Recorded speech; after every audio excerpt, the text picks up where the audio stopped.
ನಮಸ್ತೆ ಎಲ್ರಿಗೂ. Hi my dear student. See last ಕ್ಲಾಸಲ್ಲಿ ನಾವು ವಾಟ್ ಈಸ್ ಬ್ರೈಲ್ ಇದ್ರ ಬಗ್ಗೆ ಡಿಸ್ಕಸ್ ಮಾಡಿದ್ವಿ. ಸಿ ನೆಕ್ಸ್ಟ್ ಅದೇ ಕಂಟಿನ್ಯೂ ನೋಡಿ. Braille system as 63 dot patterns are characters. ಈ ಬ್ರೈಲ್ ಪದ್ಧತಿ ಅನ್ನೋದು 63 ಡಾಟ್ ಪ್ಯಾಟರ್ನ್ಸ್ 63 ಚುಕ್ಕೆಗಳ ವಿನ್ಯಾಸಗಳನ್ನು ಹೊಂದಿರತಕ್ಕಂತಹ ಒಂದು ಲಿಪಿ ಇದು ಬ್ರೈಲ್ ಸಿಸ್ಟಮು.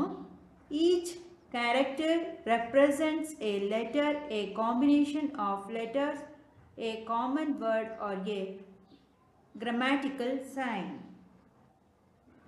ಪ್ರತಿಯೊಂದು ಲಿಪಿಯು ಒಂದೊಂದು ಅಕ್ಷರಗಳ ಸಂಯೋಜನೆಯನ್ನು ಮತ್ತು ಒಂದು ಸಾಮಾನ್ಯ ಪದವನ್ನು ಅಥವಾ ವ್ಯಾಕರಣ ಚಿಹ್ನೆಯನ್ನು ಪ್ರತಿನಿಧಿಸುತ್ತೆ.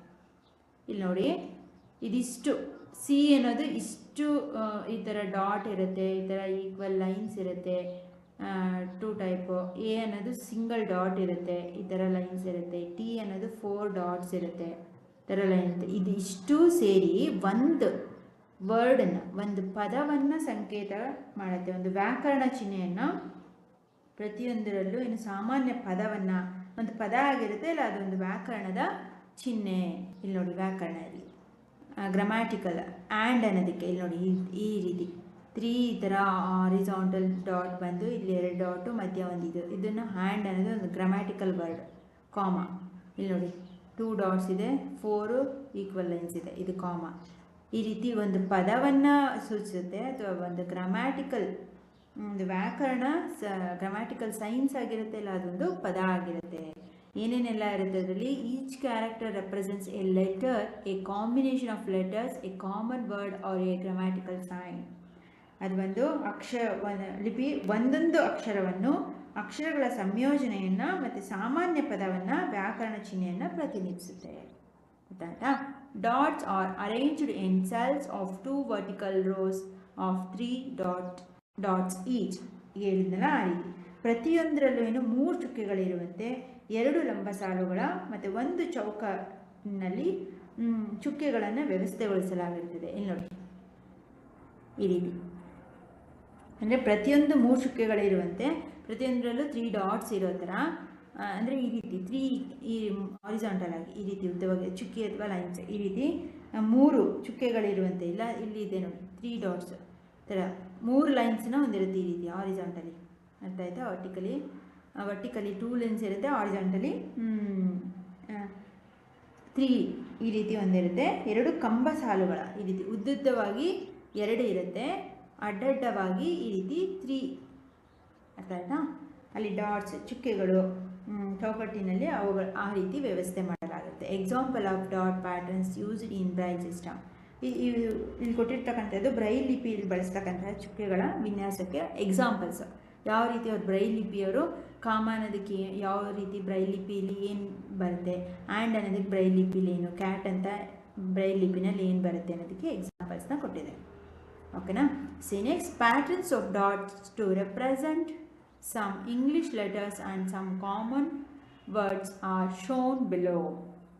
ಹಾಗೆ ಇಂಗ್ಲಿಷ್ ಭಾಷೆಯ ಕೆಲವು ಅಕ್ಷರಗಳನ್ನು ಮತ್ತು ಕೆಲವು ಪದಗಳನ್ನು ಚುಕ್ಕೆಗಳ ವಿನ್ಯಾಸಗಳು ಪ್ರತಿನಿಧಿಸುವುದನ್ನು ಈ ಒಂದು 13 point patterns of dots to represent some English letters and some common words are shown below. ಚಿತ್ರದಲ್ಲಿ 13 ಪಾಯಿಂಟ್ ಚಿತ್ರದಲ್ಲಿ ನಾವು ಕಾಣ್ಬೋದು. ಇಲ್ಲಿ ನೋಡಿ ಅಲ್ವಾ, ಕೆಲವು ಪದಗಳನ್ನು ಚುಕ್ಕೆಗಳ ವಿನ್ಯಾಸಗಳು ಪ್ರತಿನಿಧಿಸುತ್ತೆ, ಕೆಲವು ಅಕ್ಷರಗಳನ್ನು ಮತ್ತು ಕೆಲವು ಪದಗಳನ್ನು. ಇಲ್ಲಿ ಕ್ಯಾಟ್ ಅನ್ನೋದು ಇಲ್ಲಿ ನೋಡಿ, ಕಾಮ, ಹ್ಯಾಂಡ್ ಇವೆಲ್ಲ. These patterns one embossed on braille sheets help visually challenged persons to recognize words by touching. ಈ ವಿನ್ಯಾಸಗಳನ್ನ ಬ್ರೈಲ್ ಹಾಳೆಗಳ ಮೇಲೆ ಉಬ್ಬಚ್ಚು ಮಾಡಿದಾಗ, ಅಂದರೆ ಸ್ವಲ್ಪ ಉಬ್ಬಿಕೊಂಡಾಗಿರುತ್ತೆ, ಉಬ್ಬಚ್ಚು ಎತ್ತರವಾಗಿರೋ ಥರ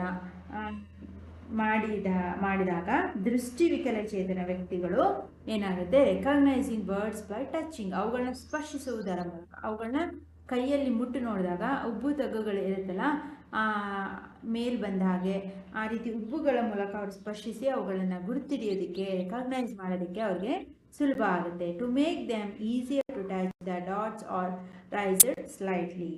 ಹೀಗಾಗಿ ಅವರಿಗೆ ಬೆರಳಿನಿಂದ ಸುಲಭವಾಗಿ ಸ್ಪರ್ಶೋದಕ್ಕೆ ಆ ಚುಕ್ಕೆಗಳ ತುಸು ಉಬ್ಬಿಸಲಾಗಿರುತ್ತದೆ. ಅವುಗಳನ್ನ ಸ್ವಲ್ಪ ಡಾಟ್ಗಳನ್ನ ಎತ್ತರವಾಗಿ ಮಾಡಲಾಗಿರುತ್ತೆ. ಅವ್ರ ಕೈಯಲ್ಲಿ ಮುಟ್ಟು ನೋಡಿದ್ರೆ ಅವ್ರಿಗೆ ಆ ಡಾಟ್ಗಳು ಗೊತ್ತಾಗಬೇಕು ಆ ಸ್ಪರ್ಶದಿಂದ. ಇದರಿಂದ ಅವ್ರು ಬೇಗವಾಗಿ ಗುರ್ತಿಡಿಯೋದಕ್ಕೆ ಸ್ಲೈಟ್ ಆಗಿ ಸ್ವಲ್ಪ ಉಬ್ಬಿದ ಹಾಗೆ ಮಾಡಲಾಗುತ್ತದೆ. ಆಯ್ತಾ?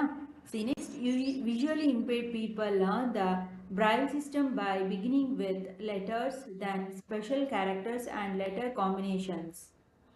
ದೃಷ್ಟಿವಿಕಲ ವ್ಯಕ್ತಿಗಳು ಬ್ರೈಲ್ ಪದ್ಧತಿಯನ್ನು ಅಕ್ಷರಗಳೊಂದಿಗೆ ಅಂದರೆ ಲೆಟರ್ಸ್ಗಳಿಂದ ಸ್ಟಾರ್ಟ್ ಮಾಡಿ ಆರಂಭಿಸಿ ನಂತರ ವಿಶೇಷ ಸಂಕೇತಗಳು ಅಕ್ಷರಗಳ ಸಂಯೋಜನೆಯಿಂದ ಕಲಿಯುತ್ತಾರೆ. ಫಸ್ಟ್ ಲೆಟರ್ಸ್ಗಳನ್ನ ಈಗ ನಾವೇಗೆ ABCD ಅಂತೆಲ್ಲ ಫಸ್ಟ್ ಲೆಟರ್ಸ್ಗಳನ್ನ ಕಲಿತೀವಿ, ಆಮೇಲೆ ವರ್ಡ್ಸ್ಗಳು ಸೆಂಟೆನ್ಸ್ಗಳನ್ನ ಮಾಡ್ತೀವಿ. ಅವ್ರುಗಳು ಹಾಗೆ first learn the Braille system by beginning with letters, ಅಕ್ಷರಗಳನ್ನ ಕಲಿಯೋದ್ರ ಮೂಲಕ ಕಲಿತು then special characters and letter combinations. Methods depends upon recognition by touching.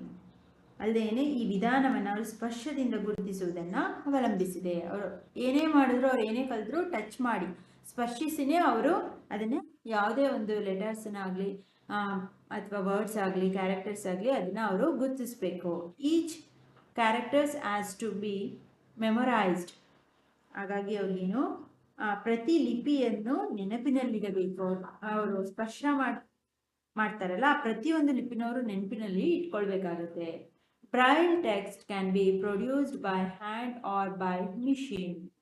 ಈ ಬ್ರೈಲ್ ಟೆಕ್ಸ್ಟ್ ಬ್ರೈಲ್ ಅಕ್ಷರಗಳನ್ನು ಕೈಯಿಂದ ಅಥವಾ ಮುದ್ರಣ ಯಂತ್ರದಿಂದ ಸಿದ್ಧಪಡಿಸಬಹುದು.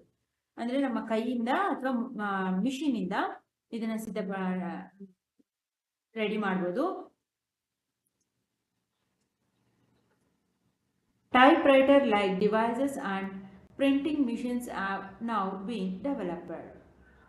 ಇವಾಗೆಲ್ಲ ಏನು ಬೆರಳಚ್ಚು ಯಂತ್ರಗಳಂತಹ ಟೈಪ್ ರೈಟಿಂಗ್ ಮಿಷಿನ್ ಅಂತೆಲ್ಲ ಆ ರೀತಿ ಯಂತ್ರಂತಹ ಸಾಧನಗಳು ಮತ್ತು ಮುದ್ರಣ ಯಂತ್ರಗಳನ್ನು ಈಗ ಅಭಿವೃದ್ಧಿಪಡಿಸಲಾಗಿದೆ. ಈಗೆಲ್ಲ ಆ ರೀತಿ ಟೈಪ್ ರೈಟಿಂಗ್ ಮಿಷಿನ್ ಥರನೇ ಬ್ರೈಲ್ ಈ ಸಾಧನವನ್ನು ಡೆವಲಪ್ ಮಾಡಲಾಗಿದೆ. ಸಿ ಹೆಲೆನ್ ಎ ಕೆಲರ್ ಇವರು ಸಹ some visually impaired Indians have great achievements to their credit. Divakar a child prodigy has given amazing performance as a singer. ದೃಷ್ಟಿವಿಕಲತೆಯನ್ನು ಹೊಂದಿರತಕ್ಕಂಥ ಕೆಲವು ಭಾರತೀಯ ಉತ್ತಮ ಸಾಧನೆಗಳಿಂದ ಮನ್ನಣೆ ಪಡೆದಿದ್ದಾರೆ. ಅಂದರೆ ಅವರು ಕಣ್ಣು ಕಾಣದೆ ಹೋದ್ರು ಸಹ ಅವರು ಎಷ್ಟೋ ಸಾಧನೆಗಳನ್ನ ಭಾರತೀಯರು ಕಣ್ಣು ಕಾಣದೇ ಇರ್ತಕ್ಕಂತಹ ದೃಷ್ಟಿವಿಕಲರಾದಂತಹ ನಮ್ಮ ಭಾರತೀಯರು ಎಷ್ಟೋ ಸಾಧನೆಗಳನ್ನು ಮಾಡಿದ್ದಾರೆ. ದಿವಾಕರ ಎಂಬ ಬಾಲ ಪ್ರತಿಭೆ ಗಾಯಕನಾಗಿ ಅದ್ಭುತ ಪ್ರದರ್ಶನ ನೀಡಿದೆ. ದಿವಾಕರ ಎಂಬ ಒಂದು ಹುಡುಗ, ಅವನು ತುಂಬ ಚಿಕ್ಕವನು, ಬಾಲ ಪ್ರತಿಭೆ. ಅವನು ಚಿಕ್ಕ ಹುಡುಗನಾಗಿದ್ದಾಗಲೇ ಅವನು ದೊಡ್ಡ ಗಾಯಕನಾಗಿ ಒಳ್ಳೆ ಪ್ರದರ್ಶನವನ್ನು, ಅದ್ಭುತವಾದ ಪ್ರದರ್ಶನವನ್ನು ನೀಡಿರ್ತಕ್ಕಂಥವನು. ಹಾಗೆ Ravindra Jain born completely visually impaired.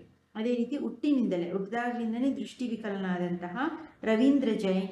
ಹಾಗೆ obtain is Sangeet Prabhakar degree from Allahabad. He had shown his excellence as lyricist, singer and music composer. ಸಂಗೀತ ಪ್ರಭಾಕರ ಪದವಿಯನ್ನು ಪಡೆದಿದ್ದಾರೆ. ಅವರು ಗೀತ ರಚನೆಕಾರರು, ಹಾಗೆ ಗಾಯಕ ಮತ್ತು ಅವರು ಸಿಂಗರು, ಹಾಗೆ ಸಂಗೀತ ಸಂಯೋಜಕರಾಗಿ ಶ್ರೇಷ್ಠ ಸಾಧನೆಯನ್ನು ತೋರಿದ್ದಾರೆ. ಅವರು ಹುಟ್ಟು ಕುರುಡರು ಆದರೂ ಸಹ ಲಿರಿಕ್ಸ್ಗಳನ್ನ ಬರೆಯುವಂಥದ್ದು, ಗೀತ ರಚನೆಕಾರರು, ಗೀತೆಗಳನ್ನೆಲ್ಲ ಬರೆಯುವಂಥದ್ದು, ಸಂಗೀತವನ್ನು ಅವುಗಳನ್ನ ಸಂಯೋಜನೆ ಮಾಡುವಂಥದ್ದು, ಸಿಂಗರ್ ಆಡುವಂಥದ್ದು, ಇದೆಲ್ಲವನ್ನು ರವೀಂದ್ರ ಜೈನ್ ಅವರು ಮಾಡ್ತಾರೆ. Lal Advani, himself visually impaired, established an association for special education and rehabilitation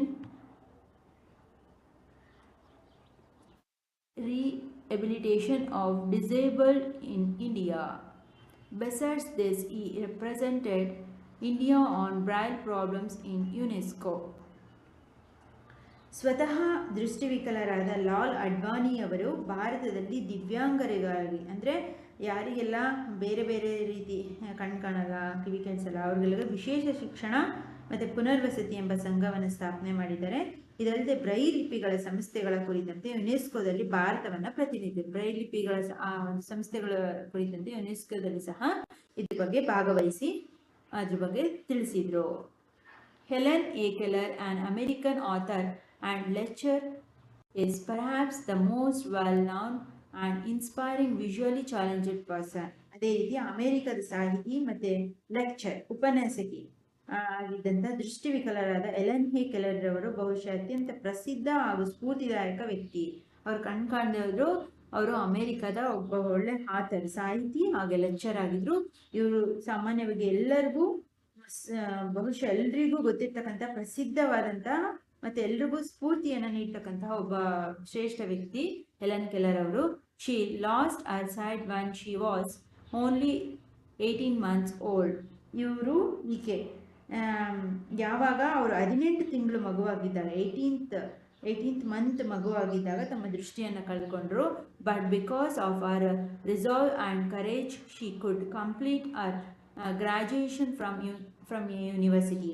ಆದರೂ ಸಹ ಅವರು ತಮ್ಮ ಆತ್ಮವಿಶ್ವಾಸವನ್ನು ಕಳ್ಕೊಳ್ಳದೆ ಆಕೆ ಸಂಕಲ್ಪ ಮತ್ತು ಧೈರ್ಯದಿಂದ ಯೂನಿವರ್ಸಿಟಿಲಿ ಡಿಗ್ರಿಯನ್ನು ಕಂಪ್ಲೀಟ್ ಮಾಡ್ತಾರೆ, ಗ್ರಾಜ್ಯುಯೇಷನ್ನ ಮುಗಿಸ್ತಾರೆ. She wrote a number of books including the story of my life 1903.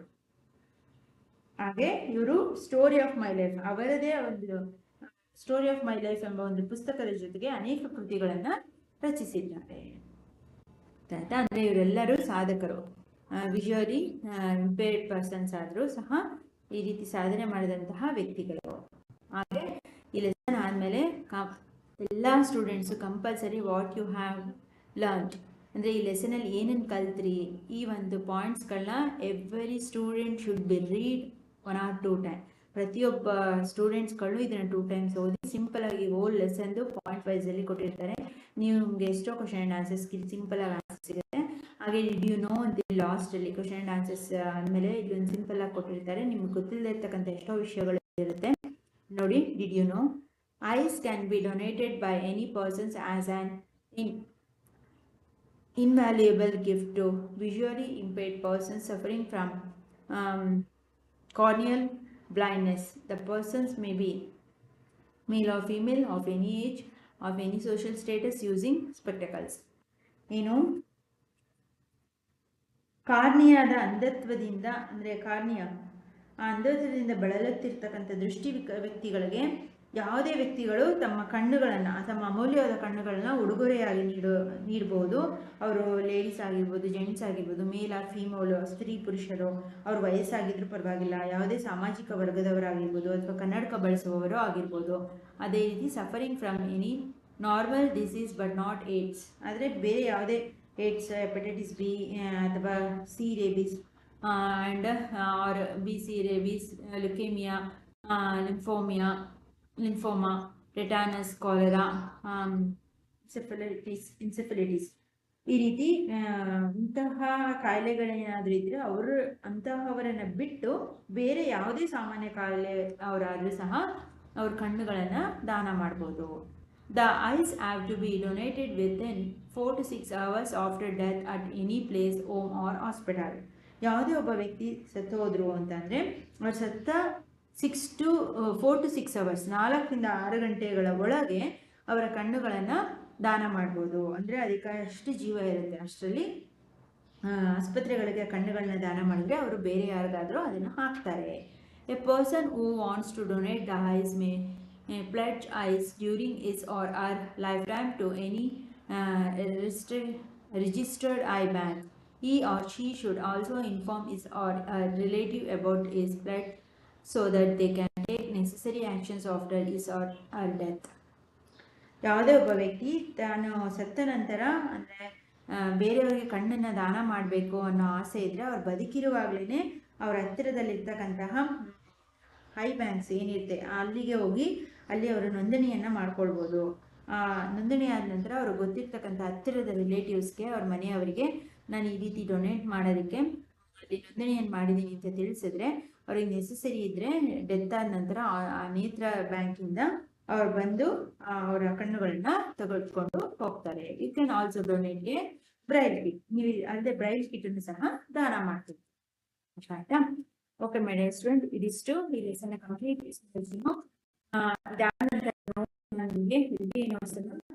Next ವಿಡಿಯೋದಲ್ಲಿ ಕೊಡ್ತೀನಿ. ಏನಾದ್ರು ಡೌಟ್ಸ್ ಇತ್ತು, ಅರ್ಥ ಆಗಿಲ್ಲ ಅಂದ್ರೆ ಕಮೆಂಟ್ ಮಾಡಿ. And exercise question and answers ನ ಕೇಳಲ್ಲ, ಹಾಗಾಗಿ LBA ನೋಟ್ಸ್ ಕೊಡ್ತೀನಿ. ಲೆಸನ್ ಕಂಪ್ಲೀಟ್ ಎಕ್ಸ್ಪ್ಲನೇಷನ್ ಇದು. ಆದಷ್ಟು ವಿಡಿಯೋನ ನಿಮ್ಮೆಲ್ಲ ಫ್ರೆಂಡ್ಸ್ಗಳಿಗೆ ಶೇರ್ ಮಾಡಿ ಅಂಡ್ ಸಬ್ಸ್ಕ್ರೈಬ್ ಮಾಡ್ಕೊಳಕ್ಕೆ ಹೇಳಿ. ಆ್ಯಂಡ್ ದೆನ್ 2-3 ಟೈಮ್ ಆಡಿಯೋನ ಕೇಳಿ, ಆಗ ಈಸಿ ಅನಿಸುತ್ತೆ ಕನ್ನಡದಲ್ಲಿ ಎಕ್ಸ್ಪ್ಲೈನ್ ಮಾಡಿರೋದ್ರಿಂದ. ಆದಷ್ಟು ನೀವೇ ಕೊಟ್ಟಿರ್ತಕ್ಕಂಥ ಹೋಮ್ವರ್ಕ್ ಕ್ವಶನ್ಸ್ ಆನ್ಸರ್ ಮಾಡಿ ಇಟ್ಕೊಂಡು LBA ನೋಟ್ಸ್ ಜೊತೆಗೆ ಅಡಿಷನ್ ಕ್ವಶನ್ ಆ್ಯಂಡ್ ಆನ್ಸರ್ಸ್ ಆಗಿ ಇದನ್ನು ಸಹ ಬರೆದಿಟ್ಕೊಳ್ಳಿ. ಓಕೆನಾ? Okay my dear student, within homework questions give 2 examples of Braille system. ಇಲ್ಲೇ ಇದೆ, ಇದನ್ನು ಬರೀರಿ. Write a short note on visually impaired achievers in ಇಂಡಿಯಾದಲ್ಲಿ. ಹಾಗೆ write a short note on Ellen Keller ಅವ್ರ ಬಗ್ಗೆ ಶಾರ್ಟ್ ನೋಟ್ ಬರೀರಿ. ಇದಿಷ್ಟು homework questions. Okay my dear student, playlist check ಮಾಡಿ ಒಂದು lesson complete explanation and notes ಸಿಗುತ್ತೆ. Thank you.